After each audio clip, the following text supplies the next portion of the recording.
وداعيا إلى الله بإذنه وسراجا منيرا.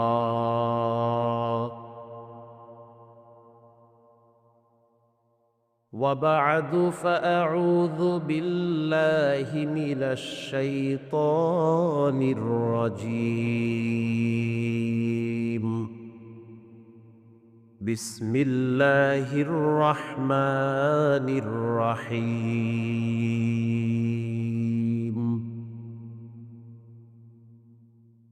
فأما من طغى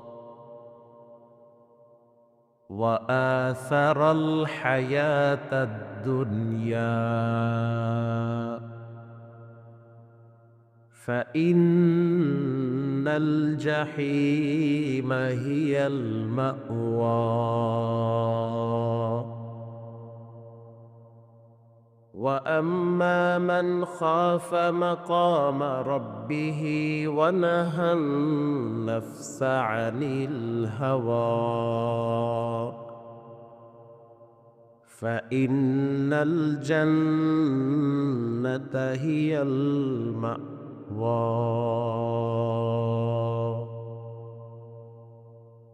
وقال رسول الله صلى الله عليه وسلم: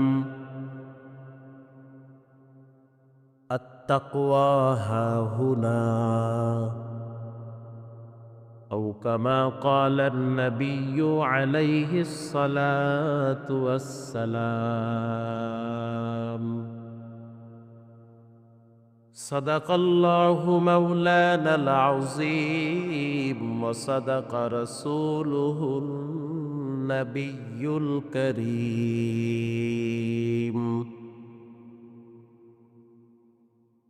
ونحن على ذلك من الشاهدين والشاكرين، والحمد لله رب العالمين. سبحانك لا علم لنا إلا ما علمتنا، إنك أنت العليم الحكيم. رب اشرح لي صدري ويسر لي أمري واحلل عقدة من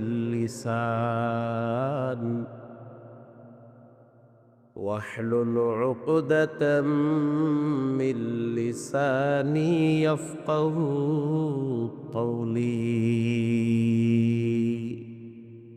صلى الله عليه وسلم।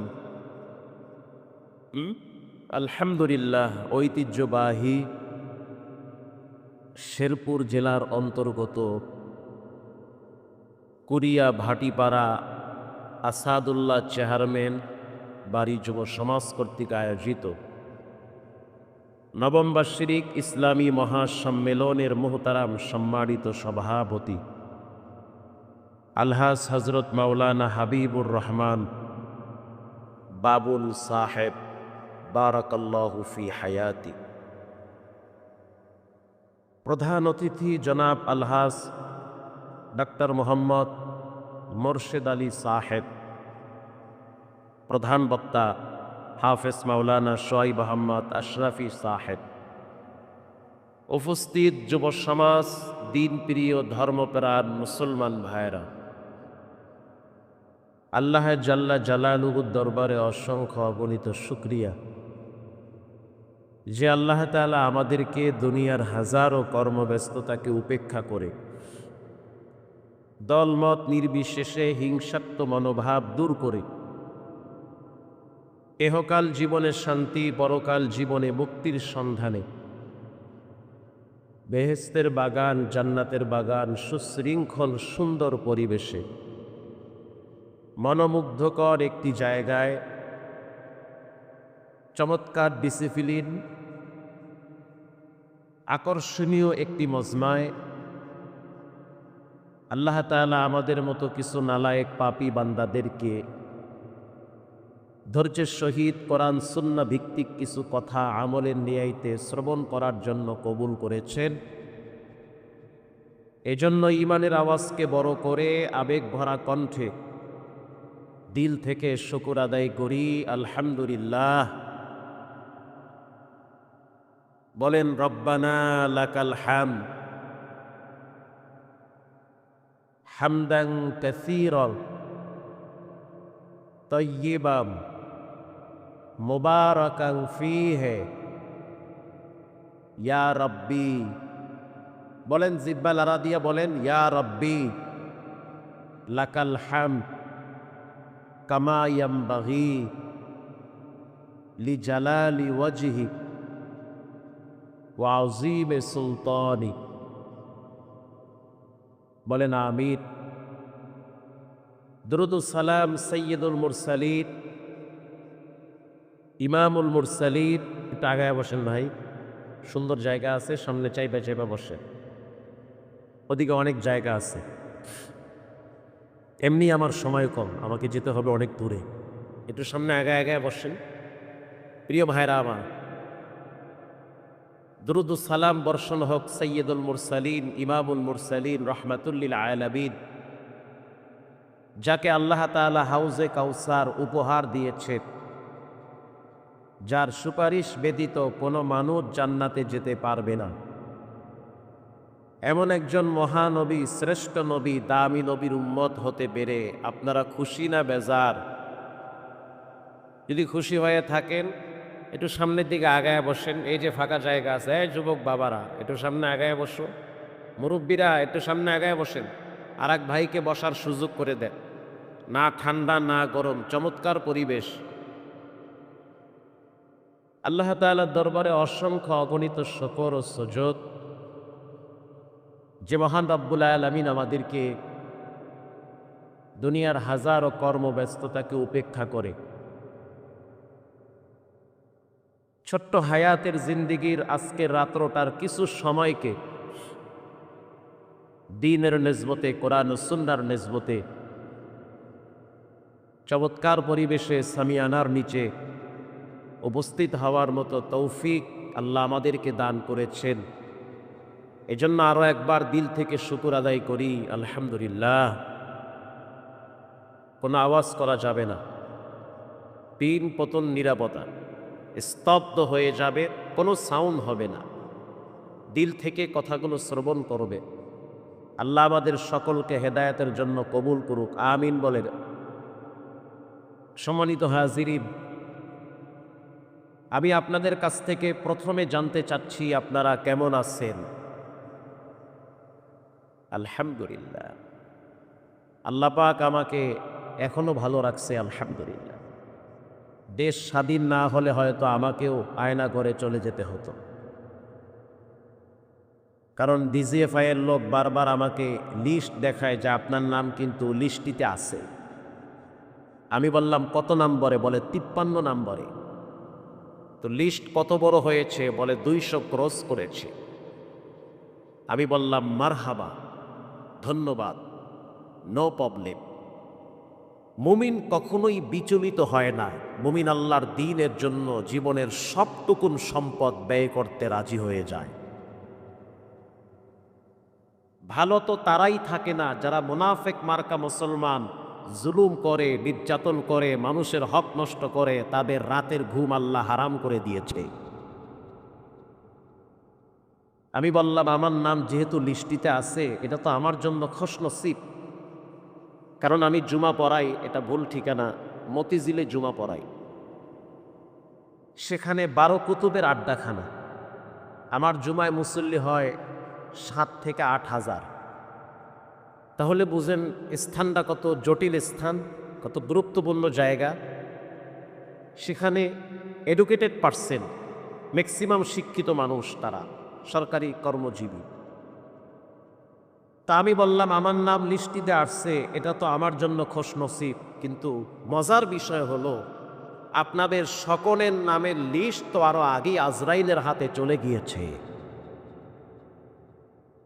কামা তাদিনু তুদানু, যেমন কর্ম তেমন ফল। প্রিয় ভাইরা আমার, আমি আরও একটি বার আপনাদের কাছ থেকে জানতে চাই, সামনে পিছনে বসে দাঁড়িয়ে যারাই রয়েছেন যে যেখানে, আপনারা কেমন আছেন? আলহামদুলিল্লাহ, আলহামদুলিল্লাহ। বেঁচে আছেন এজন্যই শুকরিয়া আদায় করেন যে আল্লাহ আমারে এখনো বাঁচায় রাখছে। আপনার মতো অনেক মানুষকে আল্লাহ হসপিটালে ফালায়া রাখছে, অসংখ্য মানুষকে আল্লাহ ক্যান্সার দিয়ে হসপিটালের বারান্দায় শোয়ায় রাখছে, অসংখ্য যুবককে আল্লাহ হাত পাও ভেঙ্গে পঙ্গু হসপিটালে ফালায়া রেখেছে। আপনার মতো অনেক মানুষকে আল্লাহ তাআলা ভিক্ষার পট হাতে ধরায়া দিয়া বাস স্ট্যান্ডে বসায়া রাখছে। তো তাদের মধ্য থেকে যাচাই বাছাই করে অত্যন্ত ভালোবেসে রহমতের চাদর দিয়ে ঢেকে রেখে এই পর্যন্ত দ্বীনের নিসবতে ধৈর্যের সহিত বসায় রাখার তৌফিক দিয়েছেন কে? আল্লাহ তাআলা। কিতাবুজ যুদ, তাবিঈনদের চোখে দুনিয়া কেমন ছিল, ইমাম আহমদ ইবনে হাম্বলের লিখিত একটি কিতাব। সেখানে একটি ঘটনা আছে, মানুষকে উপদেশ দেওয়ার জন্য ঘটনাটা। একজন গরিব মানুষ জোহরের নামাজের টাইমে মসজিদে যাচ্ছে, তার পায়ে জুতা নাই। রোদের প্রখরতা এত বেশি যে পাও পুড়ে যাচ্ছে, আরবের বালু লাল হয়ে যায়, বিষাক্ত পাথর, এগুলোর উপর দিয়ে মসজিদে যেতে হয়। তদানীন্তন সময়ে তো এত উন্নত আধুনিক প্রযুক্তির মাধ্যমে মসজিদ নির্মাণ হতো না। অনেক কষ্ট করে মানুষকে অনেক দূরে গিয়ে নামাজ পড়া লাগতো। কিন্তু ওই সময় মুসল্লিদের ইমান পাকা ছিল, আর এখন মসজিদ পাকা, মুসল্লিদের ইমান কাঁচা। প্রিয় ভাইরা আমার, তো গরিব মানুষ পায়ে জুতা নাই, সে হেঁটে যাচ্ছে আর বলতেছে, আল্লাহ এমন খয়রাতি বানাইছে, মোর পায়ে তো জুতা নাই। আপনি কি পারেন না আমার জন্য একজোড়া জুতা কিনা দিতে? আপনি তো সমুদ্রের মাঝখানের ছোট্ট একটা পুঁটি মাছের খাবারও তো আপনি জোগান, তা আমার মতো ফকিরের পায়ে জুতা নাই, এটা কি আপনি দেখেন না? কেন দেন না জুতা আমাকে? হাদিসে আসছে, বুখারীর হাদিস, মা আয়েশা বলেন, তোমার স্যান্ডেলের ফিতাও যদি ছিঁড়ে যায়, ওটা দাদা বাবা, খাজা বাবা, কেবলা খাবা এদের কাছে চাওয়া যাবে না, যেতে হবে কার কাছে? আল্লাহর কাছে। মা আয়েশা বলে, এই বেচারায় অভিযোগ করেছে তার পায়ে কি নাই ভাই? জুতা নাই। তো মসজিদে ঢুকার সময় ডাইনে মাথা দিছে, ছায়া দেখে কে আইছে, পায়ের আওয়াজ পাইতেছে, তাকায়া দেখতেছে এক ন্যাংরা, একটা পা নাই, লাঠিতে ভর দিয়ে দিয়ে মসজিদে আইতেছে। এখন চোখ বড় করে চাইয়া রয়েছে, ওরে মোর আল্লাহ, মন নাই জুতা, ওয়ার্দি পা হই নাই। আল্লাহ আকবার বলেন। পা আগে না জুতা আগে? মাথা আগে না টুপি আগে? কেউ ভাই কি আগে? মাথা আগে। হাত আগে না ঘড়ি আগে? হাত আগে। বাচ্চা আগে না মা আগে? শুনছেন কোনোদিন যে ভুলে মা সারা বাচ্চা পড়ছে দেশে? না, এরকম হয় নাই। মা আগে, বাচ্চার পরে। তো জুতা পরে, পা আগে। এখন তার অভিযোগ, আমার জুতা নাই, আমি তো দেখি হের পা ওই নাই। এখন কানে ধরে আর কয়, আল্লাহ শিক্ষা পাইয়া গেছি, শিক্ষা পাইয়া গেছি আমি, মাফ করে দেন আমারে, আমারে ধইরেন না, আমার জুতা নাই, আফসোস নাই, পাও গুলারে শেষ করেন না। আল্লাহু আকবার বলেন। কত সুস্থ মানুষকে আমার চোখে দেখা। আমার পাশেই তো মুগদা মেডিকেল, মুগদা মেডিকেল, বিশাল মেডিকেল, একদম সাথে যেখানে আমি জুমা পড়াই, পাশেই মুগদা মেডিকেল। তা আমার তো চোখে দেখা কত সুস্থ সবল যুবক, কিচ্ছু হয় নাই, কোনো রোগ নাই, পায়ে একটু চুলকানি হয়েছে, হসপিটালে গেছে, ডাক্তার বলছে অবস্থা খুব খারাপ, খাওজাইতে খাওজাইতে ক্যান্সার হইবে, পাও কাটা লাগবে। রক্ত পরীক্ষা করে দেখে যে নেগেটিভ, পরিস্থিতি ভয়াবহ, কিছুদিন পরে ইনফেকশন হয়ে ভিতর দিয়া আস্তে আস্তে ক্যান্সার মাথায় উঠবে, পাও কেটে ফেলতে হয়েছে। এই আল্লাহর দেওয়া পা দিয়া যা হাঁটতেছেন, নাফরমানি করিয়েন না। 24 ঘন্টার ভিতরে 1.5 ঘন্টা আল্লাহর ঘরে সময় দিতে হবে। তা না হলে মরার আগে আল্লাহ যদি চায় বঙ্গু বানাইয়া 13 বছর বিছানায় প্রস্রাব পায়খানায় শোয়ায় রাখতে পারে। আল্লাহর ডরান, প্রত্যেকের প্রাপ্য আল্লাহ তাকে বুঝাইয়া দেয়। এখন না রক্ত গরম, যৌবন আছে, কিছুদিন পর তো শরীর দুর্বল হয়ে যাবে, রক্ত ঠান্ডা হয়ে যাবে, বাচ্চা কাচ্চা বড় হয়ে যাবে। আল্লাহ না করুক, আল্লাহ পাক যদি আপনাকে অসুস্থ করে 13 বছর না 3 মাস যদি বিছানায় ফালায়া রাখে, অন্যের সহযোগিতা ছাড়া যদি প্রস্রাব পায়খানায় যেতে না পারেন, তো আপনার উপায় কি? তখন বুঝবেন দুনিয়াটা কত কঠিন। সময় থাকতে আল্লাহর সাথে একটা গুড সম্পর্ক রাখে। নবী করিম সাল্লাল্লাহু আলাইহি ওয়াসাল্লাম বলেছেন, আল্লাহ যদি কারো ভালাই চায়, কারো মঙ্গল চায়, তাকে আল্লাহ তাআলা দ্বীনের বুঝ দান করে। সুবহানাল্লাহ বললেন না? আল্লাহ যদি কারো মঙ্গল চায়, মাইয়ুরিদিল্লাহু বিহি খাইরান ইউফাক্কিহু ফিদ্দীন, আল্লাহ যদি কারো ভালো চায়, তাকে আল্লাহ তাআলা এই কোরআনের প্যান্ডেলে বসায়া দেয়। আপনাদের মতো অনেক মানুষকে আল্লাহ চায়ের দোকানে বসায়া রাখছে, আছে না ভাই? মাশাআল্লাহ, তারা তাদের হায়াতকে গুরুত্বপূর্ণ জায়গায় ব্যয় করতেছে। নবী কইছে, ও হায়াতাকা ক্বাবলা মাউতি, তোমরা তোমাদের হায়াতকে মূল্যায়ন করো, ফুরায়া যাবে, মুহূর্তের ভিতরে দেখবা হায়াত শেষ। আসার সময়ও শুনলাম কোন চেয়ারম্যান যেন মারা গেছে শেরপুরে, মাইকে এলান করতেছে বারবার, আগামীকাল জানাজা হবে। তো মানুষের হায়াত এটা পৃথিবীর কেউ দিতে পারে না, ছোট হোক বড় হোক, প্রত্যেকের একটা নির্দিষ্ট হায়াত আছে না নাই?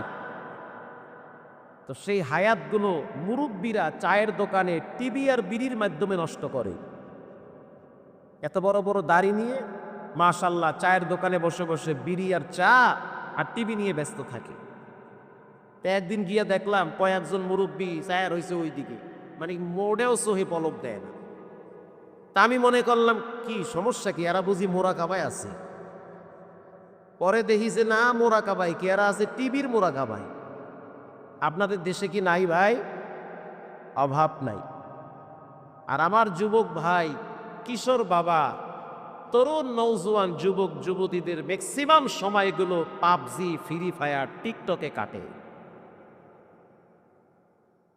রংপুরে গেছি পরশুদিন ওয়াজ করতে, ওসি সাহেব কইতে আছে, হুজুর মারাত্মক ঘটনা। কি? সাপেরে নিয়ে টিকটক বানাইতে গিয়া সাফর কামের খাইয়ে মরিয়া গেছে গা। আমি কইছি মারহাবা, এটা তো খোশ নসিব, চান কপাল যে সাপের কামড় খাইয়া মরছে। মানে সাপ হাতে নিয়ে সে গলায় পেঁচাইছে, আর একজনরে কয় ভিডিও কর, ফেসবুকে ছাড়মু, টিকটকে এটা লাইক কমেন্ট করবে, মানুষ দেখবে। চিন্তা করছেন মানসিক অবস্থা কত ভয়াবহ হয়েছে। তো মনে করছে সাপ বুঝি মইরা গেছে, সাপ মরে নাই, সাপ বং ধরছে। তো সাপের কপালে চুমা খাইবার গেছে। তো সাপ চিন্তা করলো বয়া থেকে লাভ কি, চুমাটা আমি আগে দিই। কথা ঠিক না ব্যাঠিক? হচ্ছে এরকম অহরহ, প্রায় দিন ঘটতেছে এরকম ঘটনা। কয়েকদিন আগে দেখলাম রংপুরে তারা টিকটক বানাইতে গিয়া রেল লাইনের পাশে খাড়াইছে। তো মাশাআল্লাহ রেল লাইন আইসে একেবারে ট্রেন এমন ধাক্কা মারছে, মক্কায় গিয়ে হাজির হয়েছে না কই গেছে আল্লাহই জানে। এই হলো আমাদের অবস্থা, এই হলো সামাজিক অবস্থা। আজকে পরকীয়া ঘরে ঘরে ঢুকে গিয়েছে। 30 বছরের দাম্পত্য জীবন ভেঙ্গে যায়, ছেলে মেয়ে বিয়ে দেওয়ার পরেও দেখি শাশি আর একজনের লাগে দৌড় মারে। বাস্তব কথা, বাস্তব কথা। আল্লাহ তাআলা এই জাতিকে হেদায়াত দান করে। আরো জোরে বলেন আমিন। সম্মানিত হাজিরিন, আমাদের বরিশাল একটা জেলার নাম হলো বরগুনা। নাম কি? বরগুনা।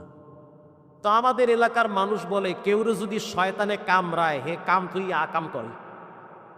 বুঝতে হবে, আপনারা মোমেন শাহির মানুষ, আমি হলাম একেবারে কুয়াকাটার মানুষ। ভাষাগত দিক থেকে কিছু তারতম্য থাকতে পারে, কিন্তু অনেক কিছু মিল আছে, আছে না নাই? আপনারা কাম আকাম এইটা তো বোঝেন, যার কাম নাই হে কি করে? আরো জোরে বলেন। মাশাআল্লাহ, এটাও দেখি বোঝেন। তো মা বাবা ছেলে 3 জনে মিলে গেছে পার্কে ঘুরতে। তো যাওয়ার পরে পার্কের ভিতরে একটা পুষ্কুনি আছে। পুষ্কুনি চিনেন? মাশাআল্লাহ, এটাও দেখি চিনেন আপনারা। পুকুর পুকুর পুকুর চিনেন না? দিঘি দিঘি, যেখানে মাছ চাষ করে, গোসল করে, উজু করে। তো পার্কের ভিতরে যেই পুষ্কুনি আছে ওটার ভিতরে কুমির আছে। তো লেখা আছে, সাবধান, পুষ্কুনিতে কুমির আছে, কেউ নামবে না। এইটা দেখার পরে তো এক যুবকের মাথা আরো আউলে গেছে, ওরে আল্লাহ, কুমির আছে, তো সেলফি একটা তুলবো ভালো করে, ছবি তুলবে কুমিরের লাগে। তো শয়তানে যদি খোসা মারে, কাম থইয়া কি করে? আর কাম করে। এখন পুষ্কুনির কিনারায় দাঁড়ায়া সে রুটি না জানি কলা মারতেছে, তো মাছেও খাইতে আছে। ফাঁক দিয়া দেহে হঠাৎ পিঠ উঁচা হয়েছে কুমিরের। তো যুবক মনে করছে যে কুমির বুঝে আয়া পড়ছে, আসলেই কুমির আইছে। এখন যুবকের চিন্তা চেতনা হলো যে কুমিরের পেটে হাত দিয়ে আমি একটা সেলফি তুলবো। সেলফি বুঝেন তো? ছবি তুলবে, ছবি। ছবি বুঝেন না? ও এটাও দেখি বুঝেন। ছবি তুলবে মোবাইল দিয়ে, এরপরে ছাড়বে, সবাই দেখবে, উরি বাপরে বাপ, হিরো হয়ে গেছে গা, এ তো দেখি কুমিরের লাগে ছবি তুলবার লাগছে। এখন মায় কামতে আছে, বাবা তোর পাও ধরছি, তুই কুমিরের দ্বারে যাস না। পত্রিকা আসছে এই ঘটনা। কুমিরের পিঠে হাত দিয়া যেই সেলফি তুলতে গেছে, আহা, কুমির পিঠ আরো ভাসায় দিছে। কুমিরে চিন্তা করছে একটু কাছাকাছি আসো, ভালোবাসা জমবে। পশু পাখির চরিত্র হলো আপনি যত আদর করবেন তত আপনার দিকে এগিয়ে আসবে। কথা কন না কা? তো কুমির চিন্তা করলো, না খায়া রয়েছি অনেক দিনে, তো এই টিকটকার পার্টি খায়ালো, তেল তেল হয়ে গেছে গা। তো যখন ছবি তুলতে আছে, কুমিরের ল্যাজ দিয়ে মারছে বাড়ি। এমন বাড়ি মারছে, একের জায়গায় ক্যাত করে উঠছে, কাপ করে পাল্লা ধরছে, এখানে ক্যাত করে ধরছে, রক্ত ফিলকি দিয়ে পুরা নদী বাইকে গেছে গা, পুরা কি বলে পুষ্কুনিটা। কই সেলফি, কই জীবন, কই জৈবন, সব তো শেষ হয়ে গেছে। কেউ যদি শয়তানে কামড়ায়, হে তো কাম থুইয়া আকাম করে। আল্লাহ তাআলা যুব সমাজকে হেফাজত করে। আরো জোরে বলেন। কোরআনুল কারীমে 114 সূরা আছে। প্রত্যেকটা সূরার বিষয়বস্তু আছে না নাই? আল্লাহর কোরআনের ভিতরে 114টা সূরা আছে। একজন মুমিন মুসলমানের জীবনে সবচেয়ে বড় সংবিধানের নাম হলো কোরআন। সংবিধান আমাদের কোরআন। ইনশাআল্লাহ বলেন। ইনশাআল্লাহ। আল্লাহ তাআলা সেই কোরআনে বলেন, ওয়াকিযা কুরিআল কুরআন ফাসতামিউ লাহু ওয়া আনসিতু লাআল্লাকুম তুরহামুন।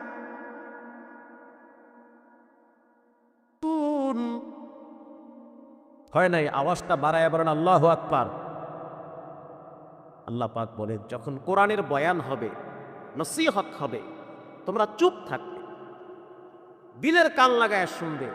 লাআল্লাকুম তুরহামুন, তোমাদের উপরে আল্লাহর পক্ষ থেকে রহমত নাজিল হবে। আরো জোরে বলেন সুবহানাল্লাহ।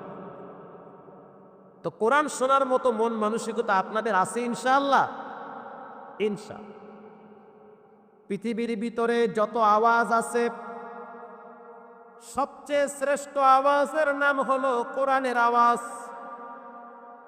জন্মের পরে কত আওয়াজ শুনলেন, একবার দুইবার শোনার পরে ভাল লাগে না, কিন্তু জন্মের পরে কোরআনের আওয়াজ তো এতবার শুনলেন, এতবার পড়লেন, একটা বারের জন্য বিরক্তি ভাব আসে না, মজাই লাগে শুনতে।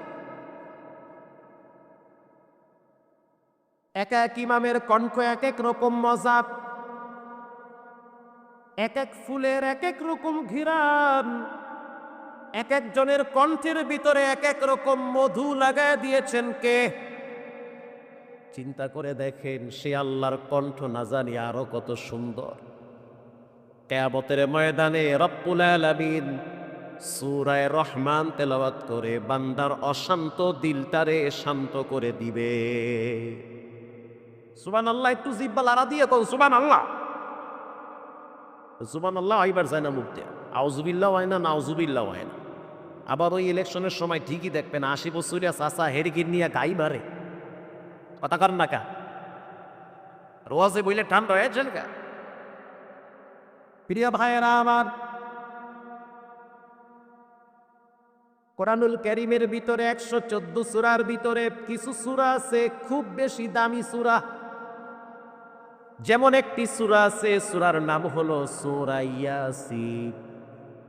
কেউ যদি ফজরের নামাজের পরে সূরা ইয়াসিন তেলাওয়াত করে, ওই দিন যদি তার মৃত্যু হয়, জান্নাতে যেতে গেলে মাঝখানে কোনো পার্টিশন প্রতিবন্ধকতা থাকবে না। তানবীহুল গাফিলিন আসছে সূরা ইয়াসিনের এত পাওয়া, সারাদিন রহমতের ফেরেশতারা তার জন্য মাগফিরাতের দোয়া করে সূরা ইয়াসিন পড়নেওয়ালা ব্যক্তির জন্য। এরকম একটি সূরা আছে, সূরার নাম সূরা ওয়াকিয়া।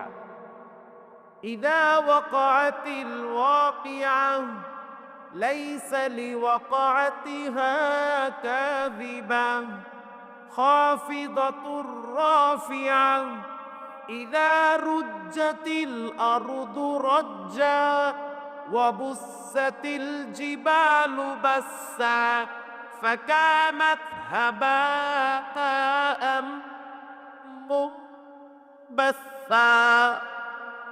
কেউ যদি মাগরিবের পরে সূরা ওয়াকিয়া তেলাওয়াত করে, রাসূল বলেন তার রিজকে আল্লাহ বরকত বাড়ায়া দিবে।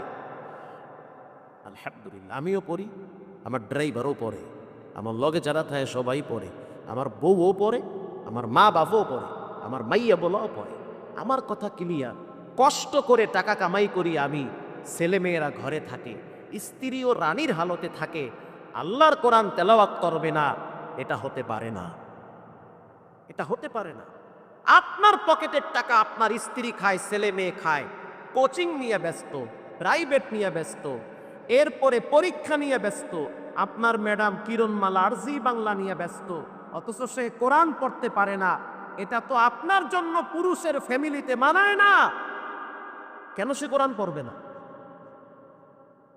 বাবায় টিভি কিনে থইয়া যায়, ওই টিভি ছেলে মেয়ে বউ দেহে, বাবায় কয়দিন পর মরে, কবরে লাশ রাখে, রাখার পরে ওই টিভির আওয়াজ বাবার কবরেও যায়, বাবায় কবরে শাস্তি পায়। এমন দৃশ্য আমাদের দেশে আছে না নাই? কোরআনুল কারীমে একটি সূরা আছে, সূরার নাম সূরা মুলুক। সূরার নাম কি? মুলুক। তাবারাকাল্লাযী বিয়াদিহিল মুলক ওয়া হুয়া আলা কুল্লি শাইইন কাদির।